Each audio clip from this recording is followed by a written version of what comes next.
Alright, what's up sa inyo mga kababayan? Ako nga po pala si Jake Magnus at nandito na naman po kayo ngayon sa Jake Magnus TV at sa Facebook page po natin. Nandito na naman po kayo ngayon sa Jake Magnus Opinion. So ito pong pag-uusapan natin, mga kababayan, ay walang iba lang naman kung hindi yung mga nakita po nating balita kanina na kung saan naglabas na po ng sagot etong MTRCB sa panawagan po ni Atty. Harry Roque na suriin po at imbestigahan etong advertiser na kumakalat patungkol po sa usaping charter change or etong Chacha mga kababayan. At dito mapapag-usapan din po natin yung isang quote card na kumakalat din po sa mundo ng social media na kung saan ipinipilit pa din daw po nitong si Paulo Contes na ipaglaban pa rin yung trademark na Itbulaga dahil meron daw po siyang ambag dito mga kababayan. At dito matatalakay din po natin yung nakita rin nating exclusive interview nitong si Anjo Iliana na kung saan parang tila nag-iba ang ihip ng hangin para sa kanya mga kababayan dahil parang pumapabor na po siya dito sa Tito Vic and Joey buhat nung nanalo po ang TVJ sa usaping trademark dito sa Marikina mga kababayan. At dito mapapag-usapan din po natin mga kababayan at matatalakay din po natin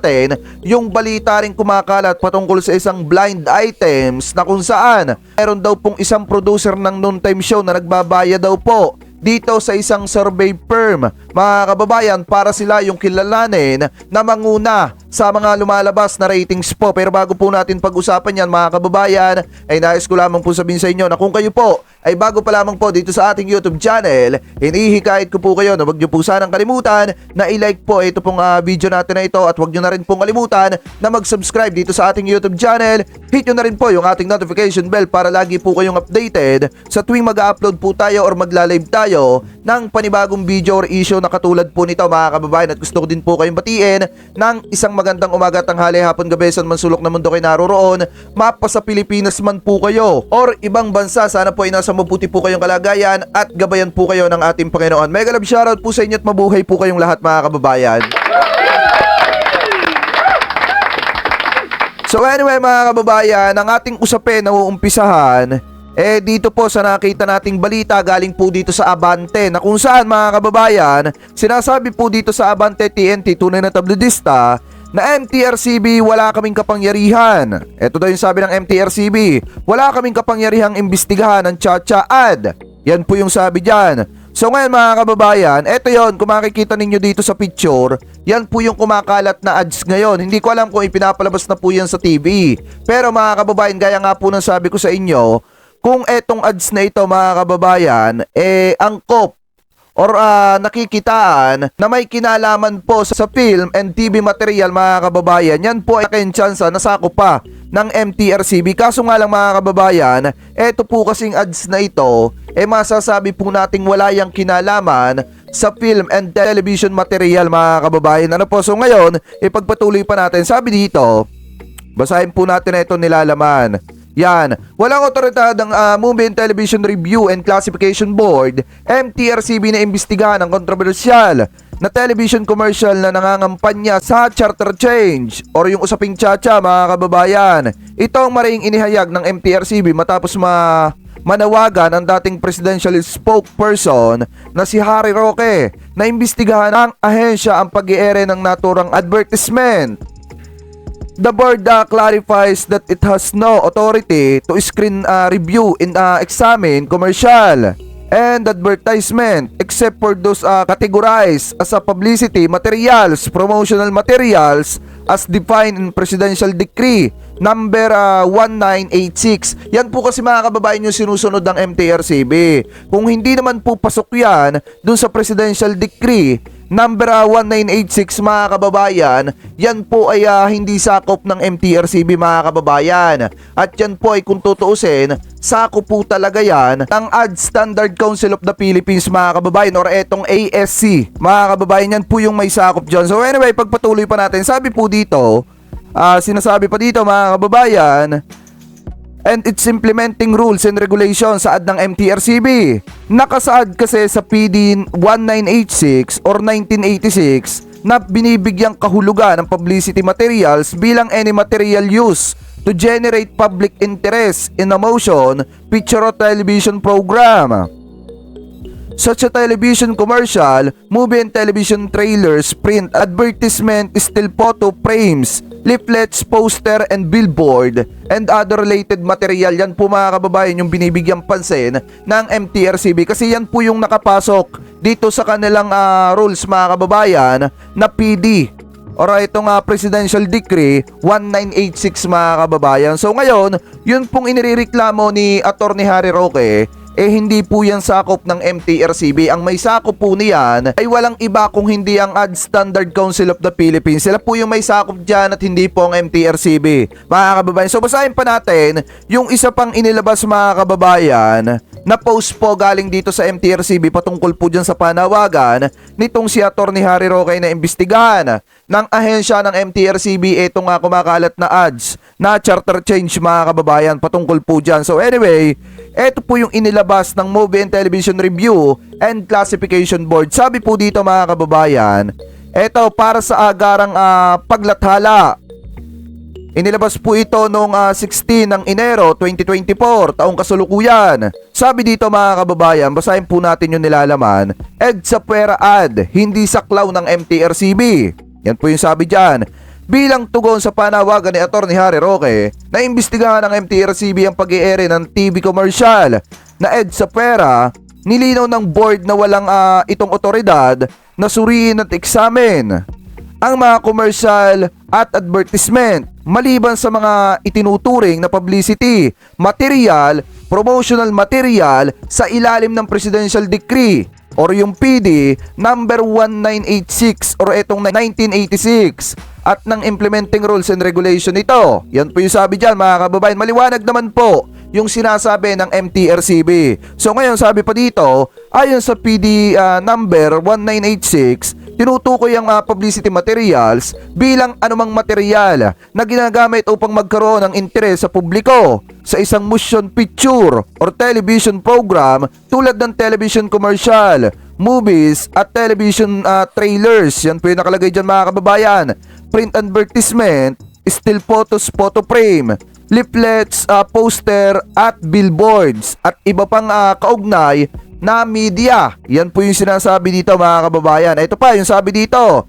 Dahil ang nasabing material ay hindi tinuturing na publicity material ng anumang motion picture o TV program, hindi ito saklaw ng MTRCB. Sa halip, kinikilala ng board ang otoridad ng Ad Standard Council ng Pilipinas or etong ASC bilang self-regulatory body na responsible sa pagsusuri ng advertising at brand communication material sa lahat ng media upang mapanatili ang interes ng mga mamimili at tiyakin ng tapat, makatarungan at responsableng advertising. Yan po yung nakalagay dito mga kababayan. So maliwanag naman po na hindi po talaga saklaw yan ng MTRCB. Ang may saklaw po dyan ay walang iba kung hindi itong ASC or itong Ad Standard Council of the Philippines mga kababayan. So maliwanag naman po yung sagot dito ng MTRCB at sana maunawaan po ni Atty. Harry Roque mga kababayan yung agarang pagtugon ng MTRCB patungkol po sa kanyang panawagan mga kababayan. So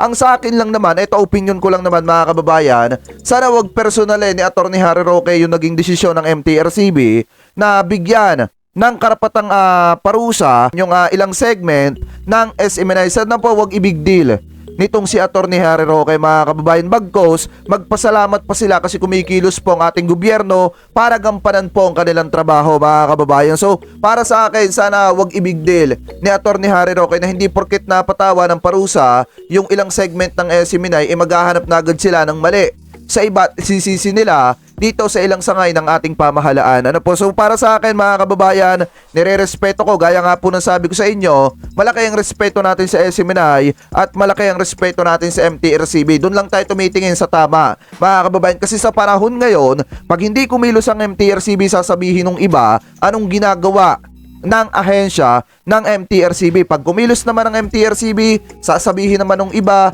bias ang MTRCB. So sana maging bukas din yung ating isipan sa ginagawang trabaho ng MTRCB. Gaya nga po ng sabi ko sa inyo mga kababayan, kung meron mang ilang sangay ng ating pamahalaan na merong due process at nagpapataw ng tamang parusa mga kababayan ay walang iba kung hindi MTRCB mga kababayan. Ano po? So anyway, kayo po ano po ang komento ninyo hingil po dyan. Comment below na lamang po kung ano po masasabi ninyo patungkol po dito sa agarang pagtugon ng MTRCB sa panawagan po ni Atty. Harry Roque na suriin nila or ng MTRCB etong advertisement na lumalabas at kumakalat patungkol po sa usapin ng charter change mga kababayan. Comment below na lamang po kung ano po yung komento nyo hingil po dyan at pupunta na po tayo dito sa next topic po natin na nakita mga kababayan. Patungkol po ito mga kababayan sa isang producer ng isang nagbagong biz na noon time show na tila nagbabayad daw po sa isang survey firm para sila yung kilalanin at manguna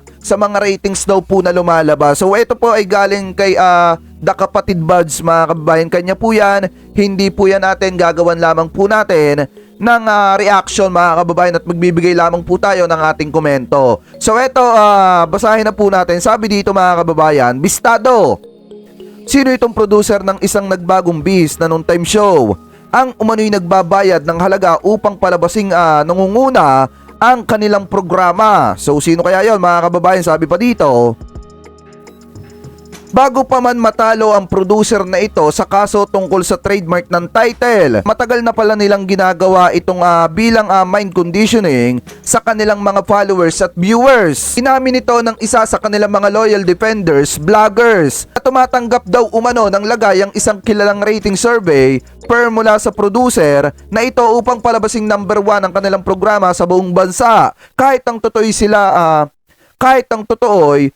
ang tunay na nangungulelat sa ratings game. Todo denial naman ang kanyang mga fellow defenders, vloggers at pilit itong pinabubulaanan. Yan po yung sabi dyan mga kababayan. Alam nyo kung tutusin kasi,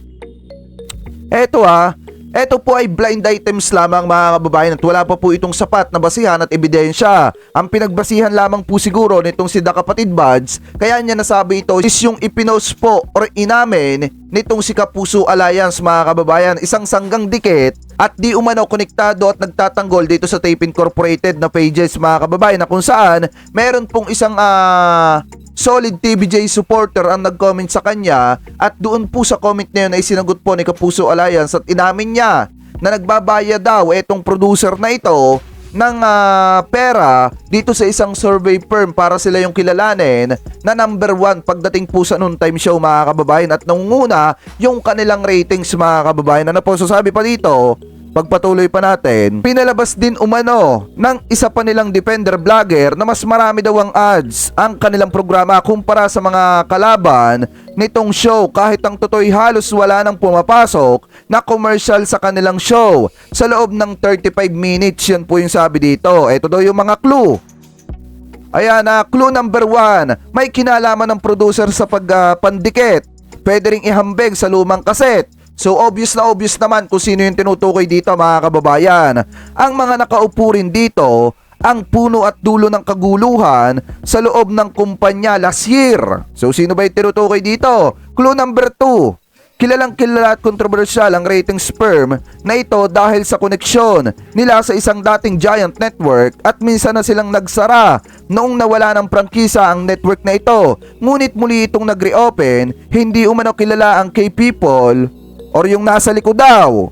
Nasa likod ng kumpanyang ito kahit i-research mo pa sa Wikipedia. Yun po yung sabi dito mga kababayan. So ngayon ang sa akin lang naman, kung ang pagbabasihan lang natin yung sinasabi nitong si Kapuso Alliance, mahirap kasi maniwala mga kababayan, pero 50-50 tayo dyan kasi unang-una hindi naman sasabihin yan ni Kapuso Alliance kung wala siyang alam patungkol po sa nangyayari sa loob ng producer ng ipinagtatanggol niyang noon time show. So malaki ang posibilidad na may alam dyan si Kapuso Alliance, kaya niya nasabi na nagbabayad etong mga tao sa likod ng producer na yon dito sa kilalang survey firm o ratings firm mga kababayan ng pera para sila yung lumabas na number 1 pagdating sa inilalabas na ratings noong ratings firm mga kababayan.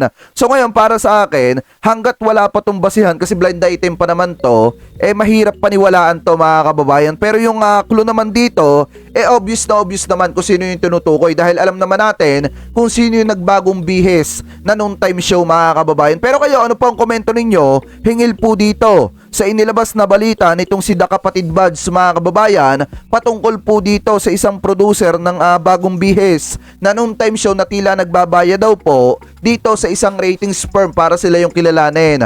Comment below na lamang po mga kababayan kung sino yung nasa sa isip ninyo na tinutukoy dito na producer ng isang noon time show. Comment below na lamang po kung ano po yung masasabi ninyo. Hingil po dyan mga kababayan at pupunta na po tayo dito sa next topic po natin.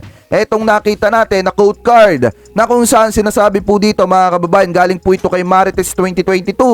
Ipinost po ito noong January 15. Sabi po dito, ito daw yung quote card na inilabas ni Paulo o post nitong si Paulo mga kababayan sa kanyang IG ata or sa kanyang Twitter or Facebook page. Sabi po dito, walang masama sa pag-angkin ng titulo kung may hawak ka naman na papeles na nagpapatunay na pinaglalaban mo. Ipinaglalaban ko kung ano ang aking naambag sa Itbulaga. Yan po yung sabi dyan mga kababayan. Ngayon, eto naman yung komento ko dyan mga kababayan. Kung eto man ay may katotohanan, di umanong post ni Paulo Contes na ito, unang-una kung usaping ambag sa Itbulaga, talagang wala pa siyang ambag. Kasi bago pa lamang po sila. Kung usapin namang ambag sa Tape Incorporated at sa Fake Bulaga, may ambag sila. Kasi unang-una mga kababayan, ito para sa akin, opinion ko lang kung may katotohanan man itong sinasabi ni Paulo dito or kung ipinost man po niya ito mga kababayan. Unang-una ito para sa kaalaman ni Paulo Contes, wala ka pang ambag sa Itbulaga. Ang dapat sabihin na may ambag talaga dyan at dapat na magsabi ng sinasabi mo ngayon, ang TVJ talaga. Kasi sa loob ng 44 years, mga kababayan, ang TVJ na ang masasabi nating nagbangon at nagpasigla ng Itbulaga. Kung tutuusin nga, eto yung producer ng Tape Incorporated, hindi pa nila pwedeng sabihin na talagang may ambag silang malaki dyan kumpara dito sa TVJ dahil sila yung producer, sila yung nag-produce. Hindi nila pwedeng sabihin yon mga kababayan dahil unang-una, kumita na sila ng napakalaking pera dito sa TVJ at saka sa Itbulaga. Mga kababayan, kumita na sila ng triple pa. Nagkaroon sila ng posisyon sa gobyerno dahil po sa Itbulaga. So ngayon mga kababayan, ang para sa akin, ang opinion ko naman dyan, ang dapat pangan tumanaw ng utang na loob sa Itbulaga at sa TVJ ang Tape Incorporated. Mga kababayan, kasi nga kung hindi dahil sa TVJ, kung hindi ginalingan ng TVJ sa kanilang trabaho at nung mga staff na kasama ngayon ng TVJ mga kababayan at nung mga naiwan sa Tape Incorporated, hindi naman magbubunga ng ganyan ang Itbulaga kung nasasan po sila ngayon. Hindi dahil sa nag-produce ang Tape Incorporated. So ngayon, dito sa sinasabi ni Paulo Contes na meron siyang ambag, para sa akin wala ka pang ambag sa Itbulaga.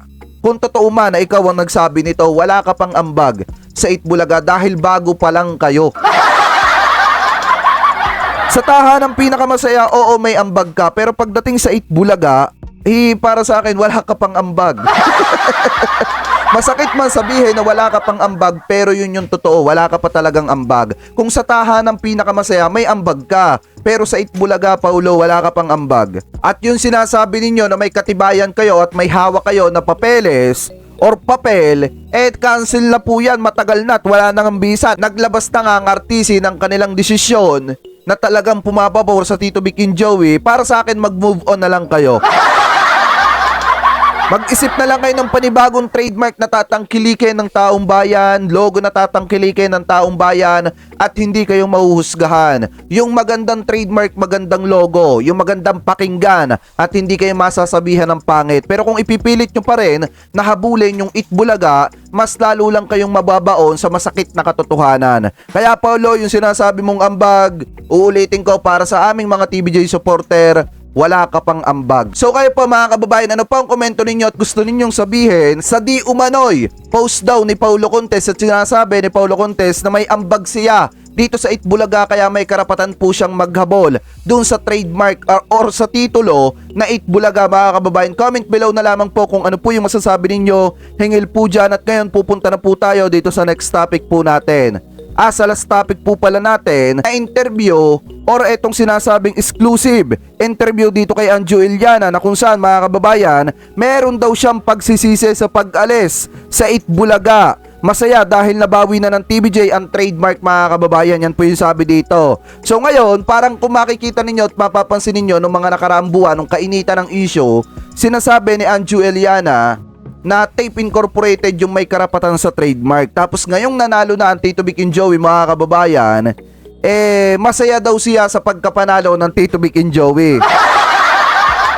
So parang nag-iba yung ihip ng hangin. Pero anyway, pagpatuloy natin, simulan natin na itong vlog na inilabas po nitong si Jaiko Manangan TV. Kanya po yan, hindi po yan natin gagawan, lamang po natin ng reaction video. Kaya yung mga hindi pa nakakapag-subscribe kay Jaiko Manangan TV, subscribe nyo po yung kanyang YouTube channel. Ano po, hihiramin lamang po natin etong kanyang video na inilabas. So ito, i-play na po natin, mga kababayan. Hindi po ba nagkaroon ng samaan ng loob between you and Tito Vic and Joey? Hindi ko na itanong eh. Pero siguro baka medyo masama loob nila dahil yung katapat nila tinanggap ko yung time din. Siguro may gano'n. Pero yung tagal na Kasi eto, mga kababayan, ang tanong kasi dito kay Anju Eliana kung nagkaroon daw ng samaan ng loob sa pagitan ni Anju Eliana at saka ng TVJ dahil dun sa pagtanggap ni Anju Eliana dun sa katapat na noon time show ng Itbulaga at that time na umalis itong si Anju Eliana, mga kababayan. So ngayon, ang sagot dito ni Anju Eliana is hindi niya daw naitanong sa TVJ. Kasi, mga kababayan, mas malalim pa rin daw yung pagkakaibigan niya sa pagitan po nitong Tito Vic and Joey, mga kababayan. Pero para sa akin naman, kung tatanungin nyo, ang opinion ko dyan, ang Tito Vic and Joey never sumama ang loob, lalo na sa mga taong ang hangarin magtrabaho lamang. Ano po, gaya nga po ng sinasabi natin lagi, mga kababayan, trabaho lamang, walang personalan. Kung makikita nyo nga si Alden, minsan nagigess sa It's Showtime, pero hindi naman nagkakaroon ng sama ng loob ang TVJ kasi nga, naiintindihan nila na yun yung trabaho. Kailangan magtrabaho, lalo na yung mga nawala dito sa Itbulaga at naapektuhan ng pandemic, mga kababayan. So para sa akin, never sasama ang loob ng Tito Vic and Joey sa mga tao na masipag at tanging trabaho lamang yung hangarin, mga kababayan. Ano po, ipagpatuloy pa natin as long na hindi mo sinisiraan ng TVJ. Pagpatuloy pa natin. samahan namin. Nagpinagsama namin ni Vic, pinagsamahan namin ni Joey, ni Tito Sen. Baka ilang araw lang yung sama ng loob nila kasi mas malalim yung pinagsama namin. Pero nakapag-usap na po ba kayo after that? Kasi may maganda po yung nangyari po sa kanila. Hindi si Pauline, si Joey, si Bossing ko, si Tito Sen minsan, pero hindi naman ang pag-uusapan yung trabaho. Although happy ako dahil nanalo na sila. Kasi Alright. isipin mo naman, Tito Vic and Joey, tapos iba pangalan ng show. Di ba? Parang mas bagay naman talagang Itbulaga sila. So happy ako na. Ngayon, sinasabi na ni Anju Eliana na mas bagay sa TVJ talaga yung show na Itbulaga. Pero dati dinidepend niya, sinasabi niya, mga kababayan, na halusos talaga yung alam niya na may-ari nung Itbulaga, mga kababayan.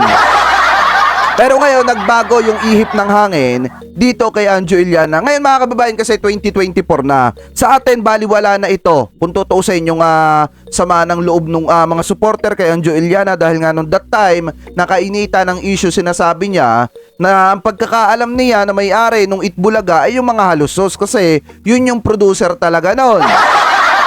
Ngayon, mga kababayan, ginigiit naman itong si Anju Eliana na bagay talaga ang Itbulaga sa Tito Vic and Joey. Para sa atin, mga kababayan, since 2024 na nga at medyo pigilan na yung samaan ng loob, magaling ngayon, naliwanagan na, maganda at naliwanagan na itong si Anju Eliana, mga kababayan, at hindi na niya ginigiit pa. Hindi siya tumula dun sa mga taga-Tape Incorporated na kahit talo na, mga kababayan, sa RTC Marikina, ginigit pa nila, nahahabulin nila na sila talaga yung may-ari ng trademark na Itbulaga. So magaling at natauhan at nagising etong si Anju Eliana at hindi na niya ginigiit ngayon na yung Itbulaga ay sa mga halusos. Ano po, ipagpatuloy pa natin. Na napunta sa kanila yung desisyon ng court. Karapat dapat talaga ang Tito Vic and Joey magdala ng Itbulaga. Pero game ka ulit, Anjo. Kukunin ka. Oo naman. Hindi kanila in-approach na. Sino ba si Tito Jimmy nung may Hindi, na-invite si Jimmy noon. Pero hindi ko siya nakita ulit eh. One, Ah, baka umalis yun. Si Ice naging parang sa Tama.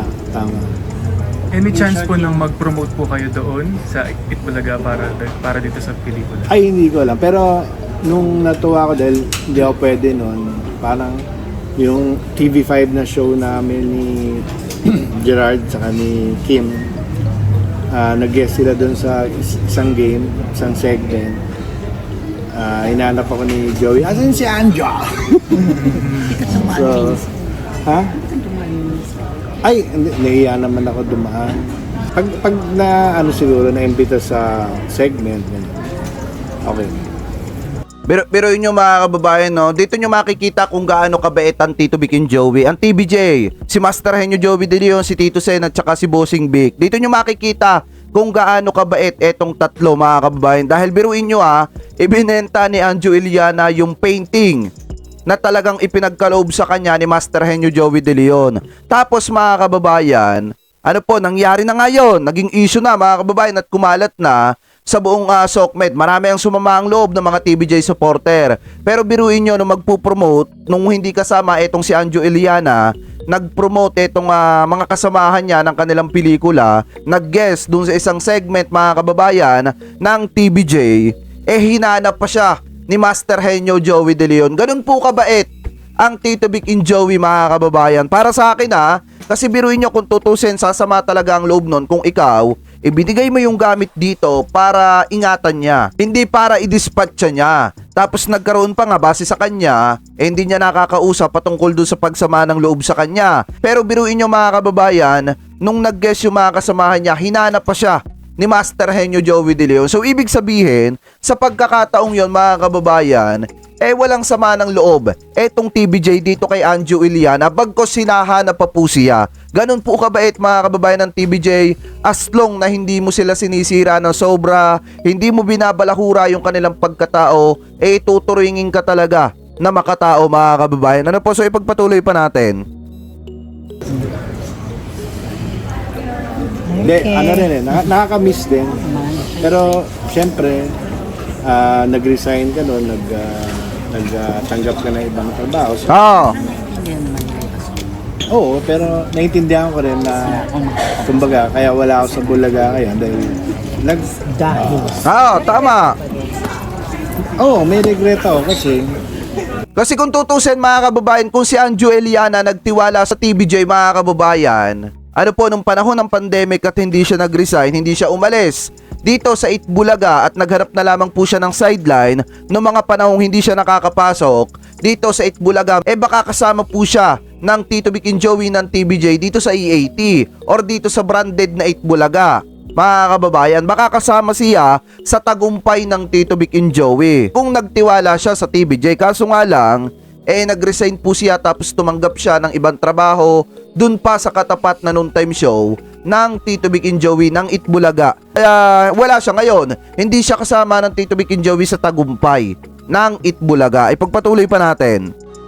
20 years ako dun Pero yun, tagal. Wala na akong choice nun So, yung regret ko nun is hindi para sa akin. Parang nakakainis lang yung COVID. dahil marami na apektuhan ng trabaho nun. Wala akong choice nun, kaya hindi ko naman pwede sabihin nag-regret ako dahil yung kinikita ko naman nung tinanggap ko yung trabaho ng iba, napupunta naman sa pamilya ko. So, hindi masyadong malinaw sa akin pero bayad ka na. Tape ba ang may utang? Bayad ka. Ano na kasi, kumbaga, pinalampas ko na yan. Hindi pa bayad. So maliwanag naman mga kababayan, itinanong dito kay Anjo Iliana kung bayad na siya ng Tape Incorporated. Kasi kung bayad na ito, sasagot niya oo. Pero dito mga kababayan, ang sagot po kasi ni Anjo Iliana, pinalampas na niya yun. So ibig sabihin mga kababayan, hindi pa bayad di umano ang Tape Incorporated dito kay Anjo Iliana. Grabe naman yon. Kung totoo man na yung isang producer ng noontime show nagbabayad, di umano sa isang survey firm, mga kababayan, tapos hindi nakakabayad kay Anju Iliana. Napakatindi naman. Pagpatuloy pa natin. Whether bayad sila o hindi, ayoko na lang pag-usapan. Oh! Ibig sabihin, hindi bayad. Hindi bayad. Napakaliwanag naman, mga kababayan. Biruin nyo, either bayad siya or hindi, ayaw na niyang pag-usapan. Tapos sabay tawa. Ibig sabihin, hindi siya nabayaran. Hindi kasi, ano na eh, parang kulang na lang. Nung panahon na yun, parang lumulod na, nagmamakaawa. Hindi ba? Anong umalis ka? Ay! Hindi, nung nagsisingil ako na. Kaya sabi ko, Ay, grabe. Maningil talaga.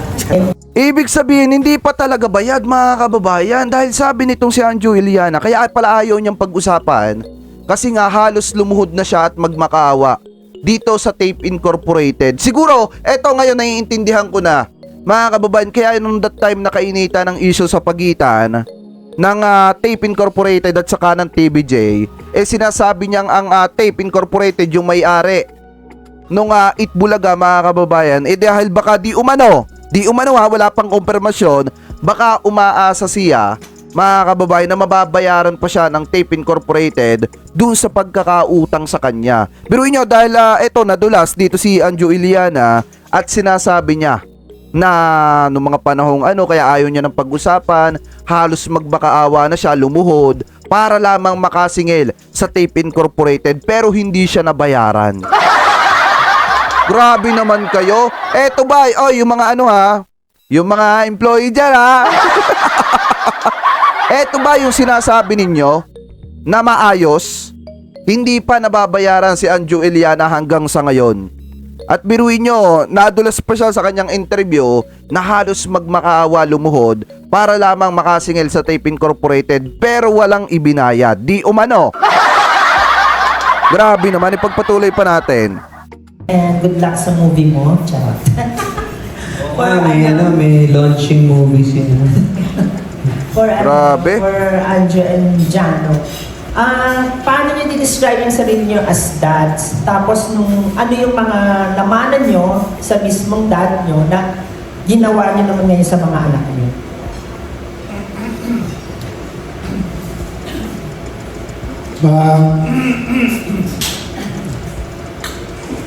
protective.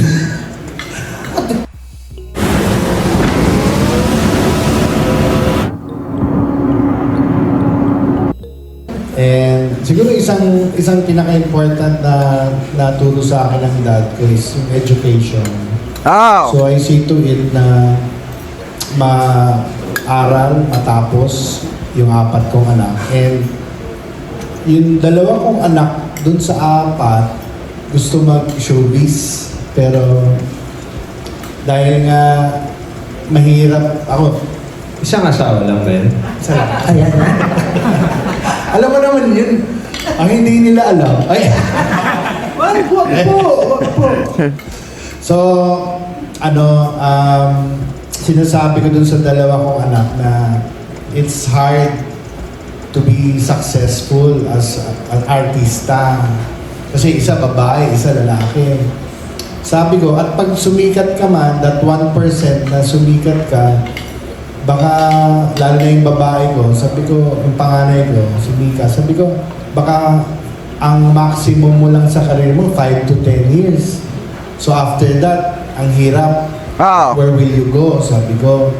Kaya sabi ko, I gave you the right education para diyan ko kayo gusto pumunta. As much as siyempre gusto nila maging artista rin, like their dad, mas inuna ko na yung kasi ang hirap din ng pinagdaanan ko tol Ikaw, nung ako, palos pareho tayo nagsimula di ba? Minsan meron, minsan wala. So, ang hirap din. Mahirap. So, ayokong maranasan nila yung downs ng show business. Kaya, dinidiscourage ko sila na mas importante yung education. If I may add, si Anjo, before he became dad to his children, he became dad to his siblings. Ay. If I'm correct. Because their father left early. So siya, bilang the eldest, stood as their father, yung mga siblings. So, I think, saludo ako dun sa'yo.